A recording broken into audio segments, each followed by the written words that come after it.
Today is February 16th, 2010, or 2010. My name is Stephen J. Abramson, and we are conducting the third part of an interview with Larry King for the Archive of American Television, and we are at TV Academy headquarters in North Hollywood, California. So we're in the midst of talking about Larry King Live, and I wanted to ask you about interviewing world leaders. You're pretty well known for having a style of being a curious everyman in terms of how you conduct interviews, almost like how people on the street would just want to know about things.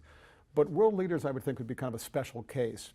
How do you prepare when you interview world leaders? You know, an interview is an interview, and it's basically who, what, where, when, why. And while it is certainly in a kind of an exalted place to sit with the Prime Minister of Great Britain or the President of a country, or it's still, why do you do what you do? How do you feel about what you do? What do you think about what's happening in the world? But basically, it comes down to an interview is an interview. So I never sat down with a president of the United States or a world leader or head of a country and thought, whoo, this is the head of a country, I have to be different. I never thought, I'm still, if the term is every man, I'm still every man. So what would a guy in the street say to Chirac of France if he had a chance to talk to him? What about any particular political or security issues, just in the terms of the process of interviewing someone at that high of a level? Well, I have sometimes. When we just did Ahmadinejad in New York. In fact, in one day we did back-to-back Ahmadinejad, Chavez, and Gaddafi. Back to back to back. That was a hectic day. First, the day before, I had breakfast at the Iranian ambassador's house, or the charge d'affaires, I guess, is not an ambassador. And they were very pleased having set this up, and they made it special for me because we're seen in Iran extensively, and then I had a tough time with him. First, all the Iranian security around, and we got into a discussion about the Holocaust, and I sort of left the podium I usually have and got into sort of a tangle with him. And it was rough having all these people staring at you, not in a pleasant fashion. Gaddafi was strange is that he kept us waiting for an hour and a half, and then he came in and introduced him. A man comes in and actually says, and now the brother leader. And he walks in. I thought it was in a foreign film. And I liked Chavez very much, Venezuela. I got along with him. He was very Western and fun and interesting. But to have that happen to a little Jewish kid from Brooklyn in one day to go back to back, I got an interesting life. But basically, when the interview starts, it's still the same. How do you get your news? I mean, how do you keep informed yourself? Do you read papers, CNN, radio? I'm the old school that the newspaper is still my number one thing in the morning. I don't know what I'd do without it. I'm sorry about the coming demise, suppose. I know they'll ever go away, but my kids don't read them. But I can't wait to open up the door and have the morning paper. I like the ink print on my hand. So my first source, before I go to bed, my last source is the news, and my first source in the morning is the news. The difference is there's no newspaper story that will surprise me because it's already, unless it happened at midnight and it got into the morning paper. Then I turn on, usually CNN, some local news, read about 5 different, not read thoroughly, but glance through 5 different newspapers every morning. I like to keep aware of things. I'm constantly in touch with the news all day long. If a story breaks, CNN's going to call me because we're going to change what we're doing that particular evening. So they got to be on top of almost every. We were in New York, for example, and I taped a show with people who are married to people in prison. And that was scheduled to air on a Friday night because I was going to leave on Friday morning. But Bill Clinton had his heart procedure. That was sudden, and so we scrapped that show. We taped it. It'll play another time, and then we did a show about Clinton. And I still feel, because I had the same procedure done a month before, and Clinton mentioned that Larry King just had it done, and that was kind of flipped to be turning channels and see the president mention your name. So I get my news from lots of sources. Radio when I'm driving, sports and national news, NPR. I'm a funnel. I'm getting it all day long. And I work at a place that does nothing but. I'm going to mention the names of a few of the world leaders that you've spoken with, and if you could just make a comment or observation, whatever comes to mind. Margaret Thatcher. Tough. Margaret Thatcher was well within herself. Easy to interview because you knew she'd give you a forthright opinion, very strong in her own positiveness, if that's a word.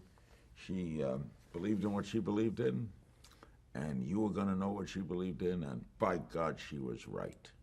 I got along with her very well, though. Tony Blair. Tony Blair was American.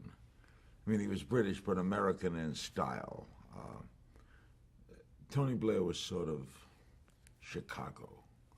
You know, he's very down to earth, easy to handle, forthcoming, not as positive as Thatcher, but very much a leader.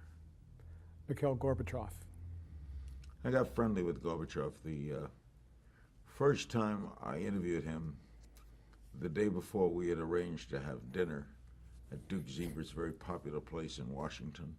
And you came up to Duke's up an escalator. It was on the second floor of a building. And I was waiting with some friends, and Gorbachev came up, and the first thing he did was take his jacket off and show me he was wearing suspenders. That kind of flipped me. And I always got along with him. Gorbachev has the world's best interpreter. When you interview people that don't speak your language, those are the hardest interviews because you're depending on the interpreter, and the interpreter has to catch nuance as well. And when you do simultaneous interpretation, which is the kind you want to do, you don't want to wait until the question's asked. You want it to happen he has the best. This man, little man with him with a mustache, I forget his name, been with him for years. And I have a great deal of affection for Gorbachev. Had a wonderful story happen with Gorbachev. It was George Bush's 80th birthday. And we had a big party for him at Minute Maid Park in Houston, the baseball stadium. And George Bush the first asked me to MC it. And all his sons came, including the president, and he had world leaders there.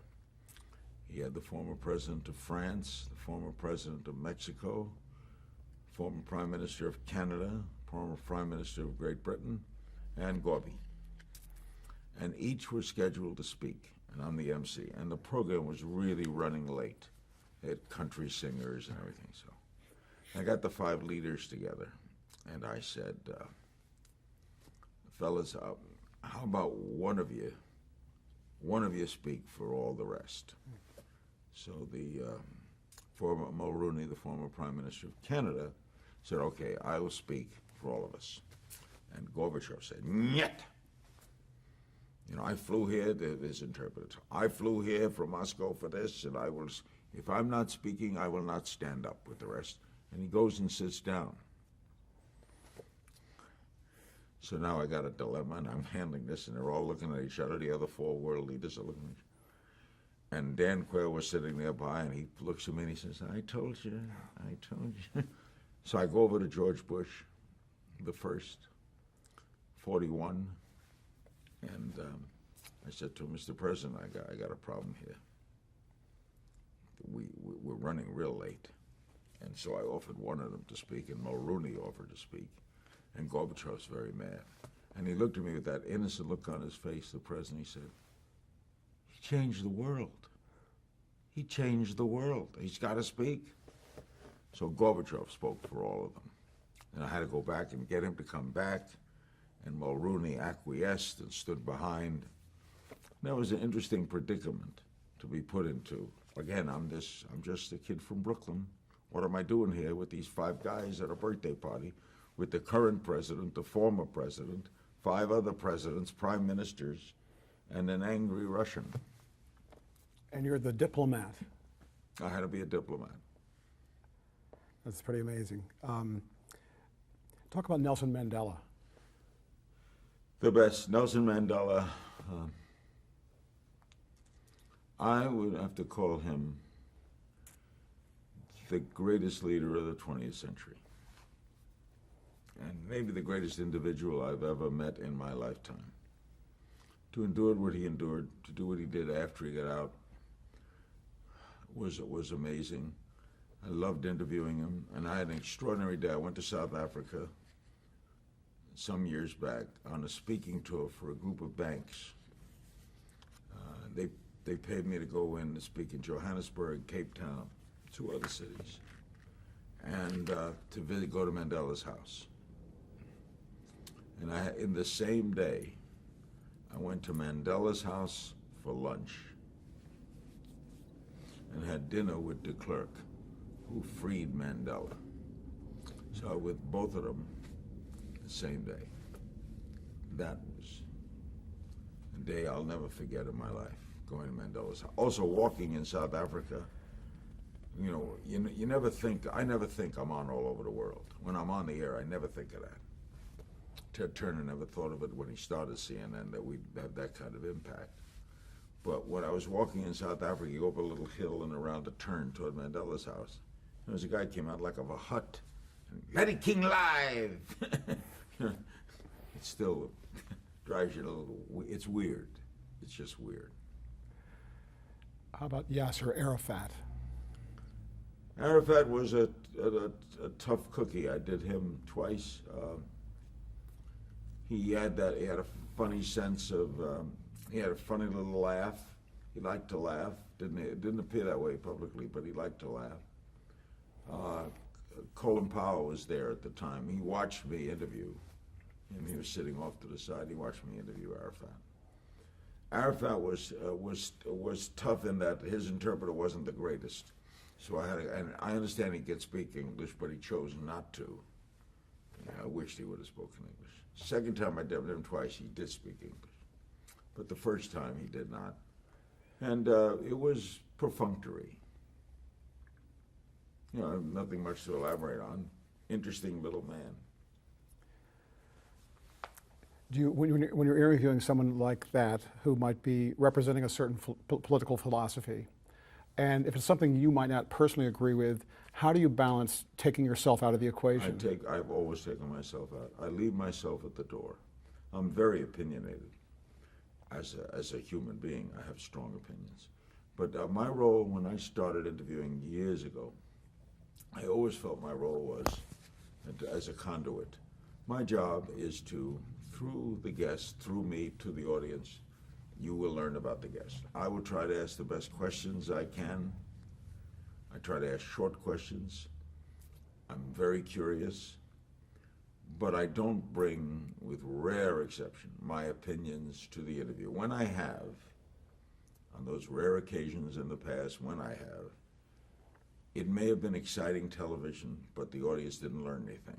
I had a tough time with George Wallace, first go round, when he was governor of Alabama, and I started pressing him on the race issue, and it got to be an argument. Well, it was an interesting argument, but I don't know the audience learned much. So I've always had that I hold it in. So, in fact, we used to have contests. Is he Republican or Democrat? Does he like this guy or not? All that I considered irrelevant. What my opinion was irrelevant. I don't use the word I. So I've always been able to do that. I can have my own opinions. I'm Jewish. I have strong opinions about Israel, but I also understand that Arafat's entitled to his opinions. And I try to do something when I interview. Edward Bennett Williams, the great lawyer, told me that he tried a jury to do. What you want a jury to do when you're trying a case, there's only one thing you want them to do. I never thought about it this way, but Ed Williams was one of the smartest men I ever met. All you want is the jury to walk in your client's shoes. If the jury can walk in your client's shoes, not guilty. Doesn't matter what the crime is. If the jury member can say, I would have done that. I try to interview people and get an empathy because you're going to learn a lot by walking in their shoes. So someone asked me the other day, well, what would you do if you had to interview Osama bin Laden? All right. The worst question you could ask Osama bin Laden would be, why did you bomb that building? Right? That's the best way to get a non-responsive, defensive, or antagonistic answer. The best way to approach him is, what took you away from your family? See? Now, first, I'm intensely curious about that. What would make this man born of one of the richest families in the Middle East to veer away from that? Why would you want to live in a hill when you could live in a mansion? Right? But it also, he tells him, I'm curious about him, so I want to know what brought him to do what he did. Because a friend of mine, Herbie Cohen, the negotiator, told me a long time ago, when you think about this, it's true, nobody combs his hair in the morning and says, I'm an evil person, I'm a terrible person, I'm a terrorist, and I'm hated by everyone. Osama bin Laden didn't do that, Hitler didn't do that, Stalin didn't do that. They all thought what they were doing was right. I have to come to that interview with that understanding, and hopefully you'll learn more about them. You may still hate them, that's your prerogative. You may give them, you may say, well, I guess in that position he might have done this. That's all I'm trying to do. Learn, that's what I'm trying to do. So humanizing is a big part of your approach? That person is a human. When I had the chance, television's changed a lot, and now we have like 8 segments and 6-minute blocks. And when I used to do the radio show where I'd have 3 hours with someone, I was always more interested in the writer than the book. I was interested in the book, but more interested in the writer, why he wrote the book, what led him to write the book, what he thought as he wrote the book, what he learned as he wrote the book, what the book did for him, what did it mean to publish a book. That fascinated me as much as the book. Thoughts about the Dalai Lama? I'm interviewing the Dalai Lama this Sunday after he meets with the president. He's a tough interview. Tough because you gotta really listen. He speaks a kind of broken English that it's tough to sometimes understand, so you gotta really stay focused. He's a fascinating man. He's a fascinating man. It's easy to be in his presence. And when you're in his presence, you realize you're in the presence of someone rather exalted. But still it comes down to who, what, where, when, why. But he's granted us the first and only interview he'll do after meeting with President Obama, a meeting that the Chinese government is very angry about. So we're going to meet at Burkle's house, Clinton's close friend. Apparently the Dalai Lama will stay there when he comes here. But I enjoy being around him. How does Larry King Live make the news? We made a lot of news. Larry King Live's made a lot of news. One, because we're still the only kind of its program of its kind. I guess Charlie Rose might be a little bit like it too, and I envy Charlie because he could do a lot of things we don't do. You know, he could do the ballet dancer. We don't do that anymore. I miss doing the ballet dancer and the architect and the city planner. We don't do it anymore. That's sad. But we've had relevant guests, and we get good guests, and the producers stay right on top of it. So if you're going to get a president or a vice president or a first lady or a newsmaker or the victim of a crime or the father of the perpetrator of a crime, you're going to make news. Which is, and then I always have been, I don't know what this is, I always seem to be there. I don't know what that is. Dick Butkus was a great defensive football player, they said, because he had a sense of the ball. Where the ball was, he was. And I just have that, you know, to be in the White House the night Vince Foster kills himself. I'm there. Yeah. I'm in New York. The other day was someone reminding me, I'm in New York. I'm sitting in my hotel room, and I hear a tremendous boom sound. I run down the lobby, and the doorman says, something happened around the corner. I run around the corner. As I run around the corner, fire trucks are arriving. and a building has just blown up, and this fire is occurring. And a man blew up his own building because he didn't want his wife to get the building. We had to learn. He died in his own building. But the firemen knew me, so they let me walk down beyond the block. They roped off the streets of the block. Again, I'm around this. I'm standing there. They're shooting up the water, fighting the fire. I'm calling CNN. I'm doing a live description of what I'm seeing. It just seemed to happen. I just seemed to be there. I don't know what that is. I'm going to ask a question that you've heard many times before. Do you have a favorite interview subject? Not subject, but interviewee. The best interviewee, rather than has to fit 5 of these categories. There are 4 things you want. If you have those things, it doesn't matter if the guest is a ballet dancer, a president, a union leader, or a guy in the street. If he has 4 things: a passion for what he or she does, an ability to explain what he or she does very well, a sense of humor, hopefully self-deprecating, and a little bit of a chip on the shoulder. If you got little anger, humor, passion, and ability to explain what you do, you are a great guest. So if they put it all to one, Frank Sinatra was a great guy. He had all 4 of those things, just in spades. You know, and when it was hard to get him, that made another thing, hard to get the person. So if someone's hard to get as an added 5th thing, and you do get them, and they fit all 4 of those things, I could do hours. Manna from heaven, because it's there, man. And if you're curious and they respond to you, there's nothing like it. But Jacques D'Amboise was a great ballet dancer. He choreographed 7 brides for 7 brothers. He was fantastic. Ballet dancer. Had all 4 of those things. Do you feel like part of your education in life, since you're eternally curious, is actually interviewing people? Oh, that's well. I never went to college. I just did get out of high school. I wasn't a good student. After my father died, I lost interest in school. And then I got a bunch of odd jobs, but I didn't learn anything doing them, delivering for United Parcel Services. I just had jobs. But when I got into what I wanted to do in my life, which was broadcast, and then to find the interview as my source, I've had a lifetime education, you know. Curiosity is Anthony Quinn told me once, curiosity is the world's best education. If you're curious, you're going to learn a lot every day. I'm the kind of person you don't want to sit next to on an airplane, because I'm intensely interested in everything around me.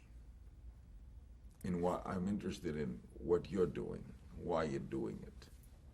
I'm interested in the cameraman. Why you got to be a cameraman? What's the kick out of being a cameraman? What are the rewards out of operating a camera? How do you distinguish between what makes a good cameraman and an average cameraman? Those things are always going through my mind. Curiosity is an education. In your book, My Remarkable Journey, you talked about, reflected on some of the people you had interviewed, and good and bad. And when you talked about George W. Bush, Bush 43, you mentioned that he was a very likable guy, but you thought one of his flaws is that he wasn't very curious. Correct. He lacked, except about baseball, which I'm also curious. So I could have hours of conversation with George W. Bush about baseball. Why do you think he did this? What do you make of this shortstop? Who's him? But he didn't have a curiosity about the world. And that was because, in my opinion, he's locked into faith. He is a strong believer. He was an alcoholic. He had redemption. He went through a terrible period in his life, and Jesus saved him. And when you run into people like that, that's their belief, they're tunnel visioned. If you're tunnel visioned, you're not curious. So George W. Bush, in my opinion, didn't ask the whys. He didn't go further into whys, to the misgiving, I think, and to the problems of his presidency. He answered to God. From, I would say, an almost unlimited list, are there 2 or 3 interviews you've done or interview subjects you've talked to that kind of come to the top of the list of being memorable, not necessarily in what the interview was perceived by the viewers, but for you personally? Well, Sinatra certainly was way up there because he's complicated, extraordinarily talented, unhappy, fascinating. I'm using a book title, Remarkable Guy. He had so many facets to him. And the fact that he liked me, took me into his circle, was major. Another one was a New York City police sergeant who had an incredible story. I didn't know what to expect. He was in a wheelchair, and he was paralyzed from the neck down. A very pretty wife, had his uniform on, and his little son there who was 3 or 4 at the time. And his job with the New York City Police was in public relations, talking to police officers, talking to the community. What happened to him was he was shot in Central Park. And when I think of the story, it just can break you up. They were his father was a cop, his grandfather was a cop, Irish guy. And there were reports of bike robberies in Central Park. Bikes were being stolen.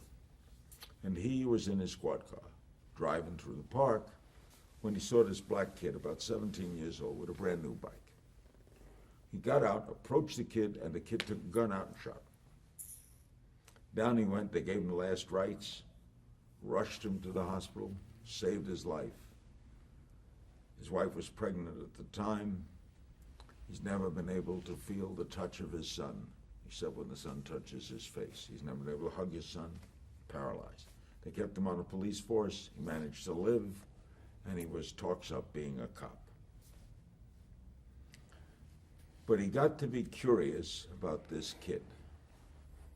Why did this kid, should have, 17-year-old kid. The kid got, I think, 8-year sentence for attempted murder or something. There was some extenuating story. Anyway, he goes to visit the kid in jail, in his wheelchair. And why'd you shoot me? And the kid said, I worked as a delivery boy. I'm an A student, by the way, I was an A student in high school. Worked as a delivery boy to save up to buy that Schwinn bike. My brother was a bad guy, and the people were after him. So he left town. He asked me to hold his gun for him. And I had the gun. I never fired a gun. I just was holding. He left that morning. I have my new bike in Central Park, and you were like the 15th cop to stop me. And I couldn't stand it anymore. So I shot. I don't know why I shot. I just couldn't stand it anymore. So he said, I have a question to ask you. Would you have stopped me if I were white? And the cop said he then had to examine himself. And his answer was, no, he would not have stopped him if he were white. So he had him look at himself in the black-white situation. Well, he wound up a step further. He became the big brother of this kid. The kid got out, and P.S. became a cop. He helped that kid become a cop. So that's a story that you never forget, but that's I don't know what he's doing now. Yeah. So that would be high, Sinatra would be high. Those are the nights that there have been so many things like that in my life. To be with Clinton the night Vince Foster was shot, killed himself. It was a live show from the White House.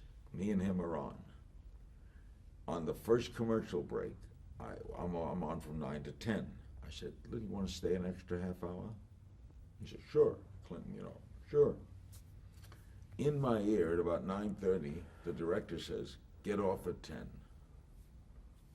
I've already asked him to stay till 10:30. The director's telling me, "Get off at 10." So at about 9:45, I say, "The president has something very important to do. We said he'd stay till 10:30, but he's leaving at 10 and we'll make it up the next time." Clinton looks at me with, "Why are we leaving at 10? As soon as we finish, he goes, why did you cut me off at 10? Looks at me like, his aide comes running over to him, and in my ear they said, "Vince Foster just killed himself." And the aide tells him, and he jumps up and ran out to go to the widow's house.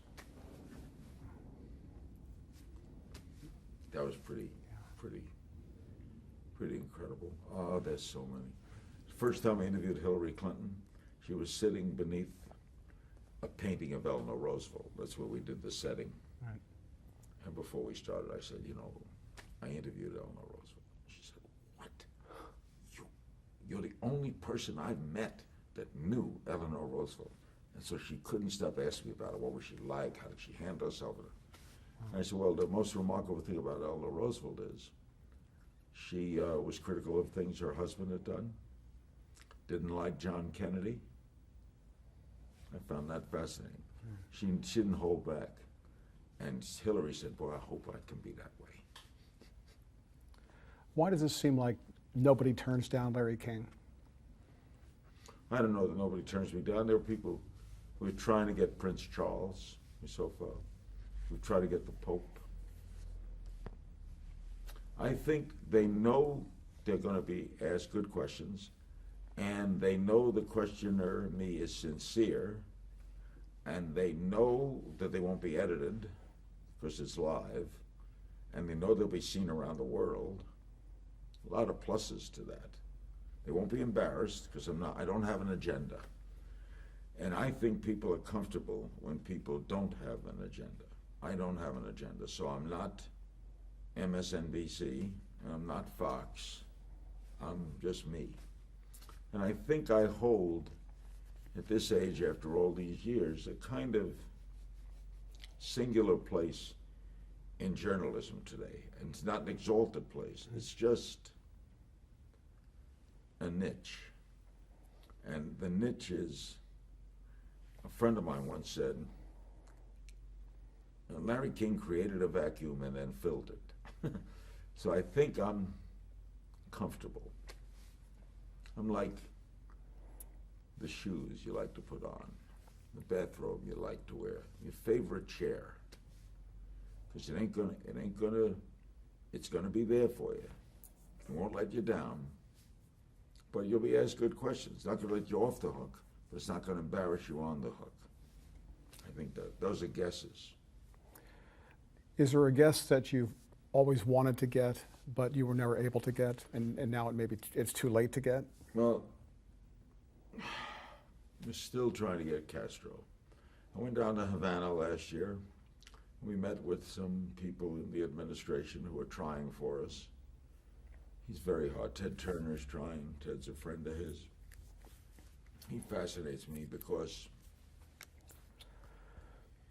yes, he's a communist, and yes, he's reviled in America, but he's going to go down 100 years from today. I think children will read of him as a great leader. First of all, he's the longest running leader, the 20th into the 21st century, till he retired. No one headed a country for as many years as Castro did. I had just started in broadcasting. I was on the air a year and a half. It was New Year's morning, and I announced on the air in Miami his march into Havana. So I had a kind of association with him. I felt a kind of, not a kinship, but here I was, this fledgling young announcer, announcing that this man had marched into Havana. Batista had fled. So Castro would be way up there on the list. Naturally, I'd love to interview Osama bin Laden for reasons that are obvious. Who else? The new Pope. We tried for we got a maybe from the old Pope. What about somebody who's passed away that you never really got the chance to interview, but you really wanted to? I would like to interview Princess Di. I met her. She said, "Oh, it's Lawrence of the Telly." I was shocked how tall she was, way taller than me. But she fascinated me, and I think she fascinated the world. Passed away before I got... John Kennedy, as I told you, I hit his car, but I never got to interview him. I would like to interview Kennedy. Did Robert, did Ted. Got a beautiful letter from Ted Kennedy, framed on my wall. When I wrote him a letter wishing him well with his brain thing, he wrote me a long letter back. Historically, of course, I mean, my God. Yeah. Seward Lincoln. When I looked at Seward Lincoln today, and he could see what happened, and then wonder where his mind would take us. Or what would Jefferson think of jet flight? You know, John Kennedy said at a meeting of Nobel Prize winners that this is the brightest collection, the smartest collection of brains ever to be assembled in this room at one time, except for when Thomas Jefferson dined here alone. I'd like to wonder, I see, because I am so incapable of things inventing or trying. If you set me back 100 years, 150 years, what could I show them what to do? Nothing. Even though you knew it existed, how would you make it, right? How could I tell them about flight? Automobiles. Let's talk about some of the notable stories that you've covered, and you can make a brief comment or thought about them, especially since you've joined CNN. The O.J. Simpson trial. That was, he, you know, when you think about it, he's the most famous human ever charged with murder in the history of the world. I guess, let me see. We had a vice president of the United States once. Was he ever charged with murder? He fled. He killed Alexander Hamilton. I don't know that he was ever charged. He came back into being and he died of an old age. And there was that actor that was accused. He was also found not guilty in the silent era. I forget his name. So O.J. Simpson was the most famous person ever charged with murder, and the most talked about figure in the world at the time. People who weren't even sports fans. Clinton told me that when the Russian, who was the Russian? Putin? Not Putin. Who was the head of Russia at the time? The guy, he was an alcoholic. Yeltsin. Yeltsin arrived in the United States. Clinton meets him at the airport. First thing Yeltsin said, "Did he do it?" So that was an incredible. And that was the kind of story that was fascinating because it went it advanced. So you were covering something that the public was watching. And then I was involved because I knew all the participants. I dated the consultant for O.J. and the public relations director for the prosecutor at the same time. I was getting information from both. I knew O.J., knew the lawyers. The judge, Ito, made a request of people not to put on a lady who had written a book that he thought would affect the jury pool. We agreed not to put her on. And to thank me, he invited me up to his quarters. And I went with my daughter, one of my producers, and we sat with Judge Ito, and he delayed the trial. We're sitting in his office. We go back in, and I went through the wrong door. Instead of going that door, I went through that door, and I'm in the courtroom. And I'm on television, because I'm standing there.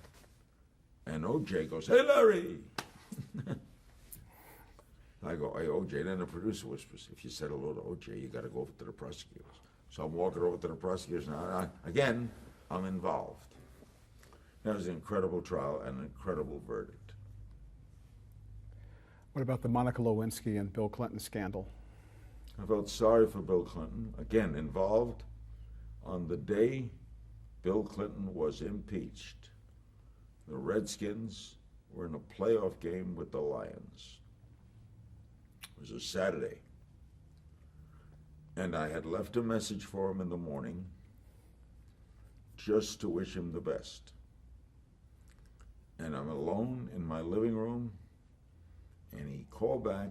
And normally, if a president calls you, I've had a few calls from presidents, a voice comes on first to say, Mr. King, I have the president. That didn't happen. I just picked up the phone. Hello, Larry? Bill. What's the score? I interviewed Lewinsky, and I got very close to that trial. I knew all the participants in that.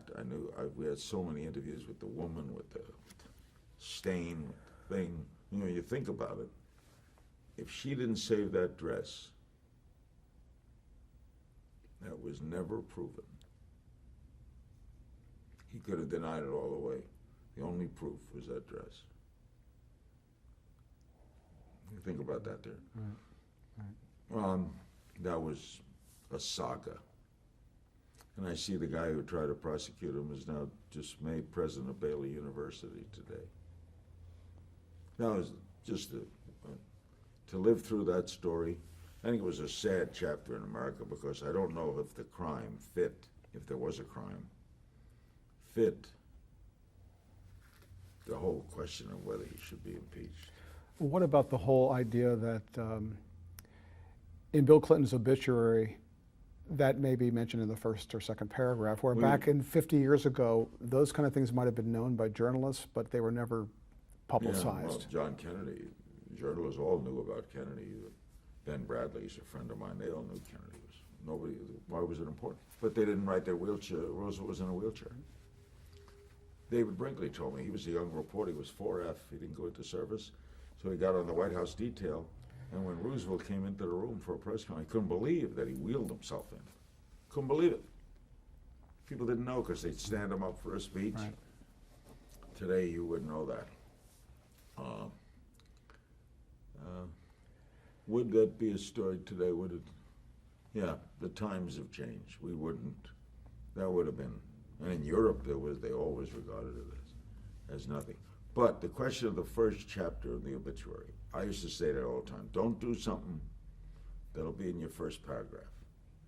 And here's a president who was impeached, had a relationship with an intern. But my own opinion is he has so changed the picture of himself publicly with all he's done for people around the world that it'll be in the second or third paragraph. He left with an incredible plus in the economy. He's probably regarded as one of our better presidents. He overcame that. I think there is a second act. What about 9/11? 9/11 was. I live in California. I was on the treadmill that morning, and television was on. I saw the buildings, and I thought it was a promo for Arnold Schwarzenegger. Had a movie coming about terrorists, and it was supposed to be very action-packed, exciting. So I thought that was a scene from the movie until I heard the announcement. Then I woke up with my wife. 2 weeks later to that day, I was in New York at the site of 9/11, walking through, having a little mask on, interviewing the firemen and others involved. They only allowed us to take one camera through and one producer. And the then acting police chief, Bernie Kerik, now going to jail, drove me down to the 9/11 site. Having grown up in New York and seeing that was just, I asked a fireman, why would you want to take a job where you go where people run away from? Those are questions I like to ask. People run away from that. As a fireman, you must run to that. You can't run away. And he said, because it's what I do. Simply said, it's what I do. I asked another fireman, why are you a fireman? He said, well, I got out of service. I could have been a cop or a fireman. Became a fireman because people smile when a fireman comes. They don't always smile when a cop comes. Right. But we did so many interviews. People who got out, the blind man with the dog walking down from the 78th floor. Went back 5 years later. We did a special. Now we're coming up. It'll be 10 years. What about terrible natural disasters like Hurricane Katrina and then most recently the earthquake in Haiti? I never got to go to either place. I went to Katrina way after with Brad Pitt. We did a walkthrough. There I was so proud of what CNN did. Anderson Cooper and Dr. Gupta in Haiti were incredible. I was very proud to be part of a network that could, one, be so involved, spend that much money, put that much people there, and stay on the story. Just did it again last night with Sean Penn. I was very proud, but I wasn't there. I was at Katrina way after it. I would have. I'm good at describing things because that comes from a radio background. So as I described that building blowing up in New York, I'm good at that. As I could describe a football game or a baseball game, I would have been a sports announcer. So I could have been good at describing, but I could not near as been good as Anderson or Sanjay in being in the story, since I'm always off the story. In other words, I'm not the story. The story is the story. Anderson had the unique ability to criticize the government, as he did in Katrina, to be with them and forge with them. I would have been much more just asking questions. I wouldn't have been, Larry wouldn't have been part of the story. But I salute them for that kind of journalism. It's not my kind of journalism, what they did. I could describe it well, but I couldn't do what they did as well as they did.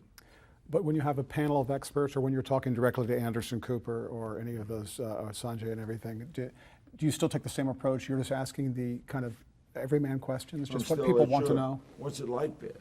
I've asked Anderson, why you go back? Why'd you go back?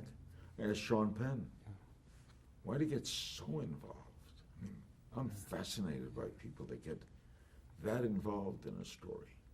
To live with, I'm a victim, if that's the term, of air conditioning and conveniences. Could I live in a hut? I don't think so. Maybe when I was 30. I couldn't do it now. Yeah, I still ask the same. It's still the same, basically it's still. Now they had to do more. They had to do more than just who, what, where, when, why. They had to do what, you didn't clean up that building, or why were you so late getting here? They had to do that. They were there. They were living it. My kind of journalism doesn't live it. I sit in a studio and ask about it. The many shows you've done relating to the war in Iraq, how do you stay fresh about them?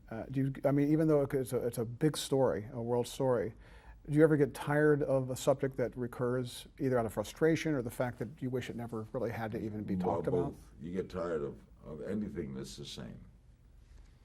You get tired of when the first Iraq war ended, and we must have done 50 straight nights, including weekends, on that war. We broke from it with an interview with Robert Redford, and I was just happy to not have to do that war anymore. Because my kind of mind will get tired of something, anything, after a while. Unless there's a continuing story to it. Now, there is a continuing story to Iraq and war, but basically it comes down to what happened today, what's going on, what's continuing today. And these are wars that don't seem to have an end. You know what I mean? That start with, how do they end? I would have liked to have been around World War II when there was an end point. 2 surrenders. There were surrenders. There was a final day. They will eventually leave Iraq, and we'll leave Afghanistan, but there won't be a victory parade. So yeah, I get tired of anything that runs every day. The same story. How big was the election of Barack Obama? Barack Obama's election was an amazing. Who would have bet that? I mean, if I'd have gone to you, okay, let's see, he was elected to the Senate. First elected to the Senate, he was elected president in 08, elected to the Senate in 04. He was keynote speaker. He wasn't a senator yet when he was keynote speaker. He was running for the Senate. At the Democratic convention? Yeah. He wasn't a senator yet. I think he was about to take office. If I would have told you in 03, you know this state representative that's running around putting people together in the streets of Chicago, and he's black, and his name is Barack Hussein Obama. And he went to Occidental College, and then he went to Harvard, and he was born in Hawaii. He's going to be the next president, and he's going to win decisively. He's going to win North Carolina. He's going to win Florida. He's going to win Ohio. He's going to beat Clinton. He's going to have a Kennedy family behind him. That would have been impossible. The Barack Obama story is a great story. Wouldn't you like to be able to go over to Jackie Robinson or Martin Luther King? I was blessed to know both, and tell them, in our lifetime, had you fellas lived a little longer, it would have been in your lifetime. We have a black president. It's one of the great, great historical stories ever. It's mind-boggling. Just thinking about it is mind-boggling. Has an interview guest ever made you cry? Yeah, I've come close to cry with that cop. I came close to crying. I've cried a few times out to think about it, but yeah, I've cried. You gulp sometimes. I have to think about it, but I have cried. In You can't do this and not cry. In 1993, you hosted a rather notable debate between Al Gore and Ross Perot about NAFTA. And Gore has a public, certainly persona or perception of being kind of wooden, cardboardy, and that kind of thing. But yet that was an interesting Well, he debate. wasn't that night, and that's a perception that was really untrue. He's one of the funniest people around. He's a good guy. But the Gore-Perot debate was the highest watched cable show in history, and it certainly made Larry King live. Perot had come out of nowhere to be a major political figure in '92. All started on our show. Night, you don't forget that night. Now he's an ordinary citizen. And there were a lot of firsts. We've had some firsts.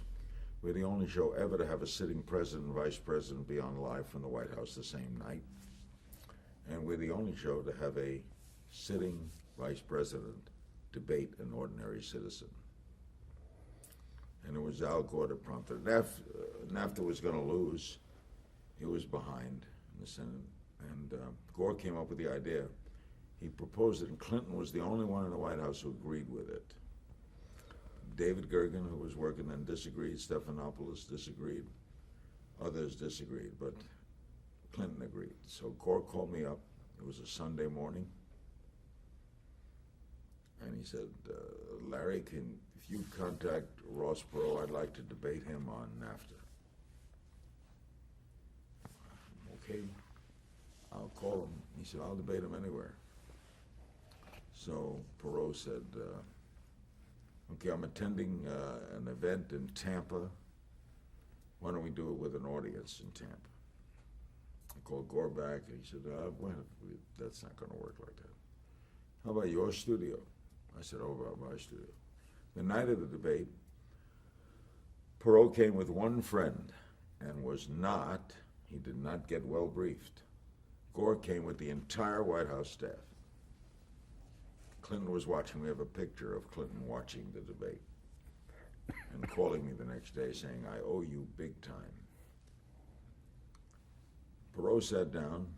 Gore went over to a camera, leaned against the camera like this, then sat down. And I said, what were you doing? And he said, praying. Perot looked at him quizzically, as did I, and he cleaned his clock. He just, from the opening, the Smoot thing and the pictures of those guys years ago voting against trade, and Gore was well prepared, and Gore was on the debate team at Harvard. Perot was not an expert debater. He was a graduate of Annapolis, but debate wasn't his game. So he looked snide, and we had that one moment when he accused him of lying. You don't accuse the vice president of lying, and he just got carried away. I had a break for commercial, and we had a rule, no prompting during commercials. I had to sit there with them after he called. But Gore took it all in good stride, and that changed after that night. The audience was 20 million, I think. We had phone lines broke.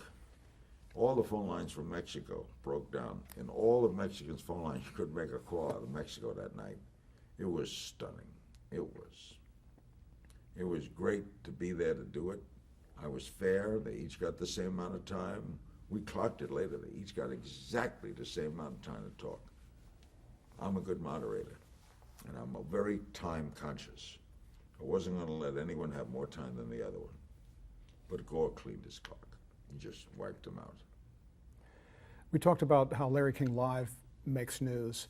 You had Ross Perot on before he declared his candidacy for president, and you circled back 2 or 3 times to ask him during the course of that show. I'll tell you why. Because a friend of mine, I shouldn't forget his name, from Memphis, called and said, you know, I ran into Ross Perot the other day, and I think he's thinking about running. Bush's presidency is weak, and Clinton ain't the world's best candidate, and he's got these women thing hanging around him. He might ask him. So it's the first thing I asked him. No.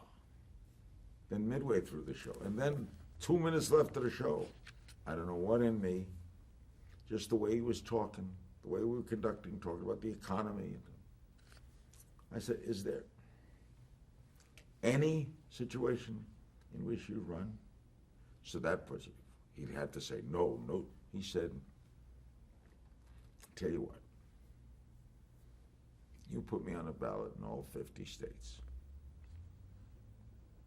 and I'd run. And when we left that night, I said, you think anything's going to happen? He says, I don't think so.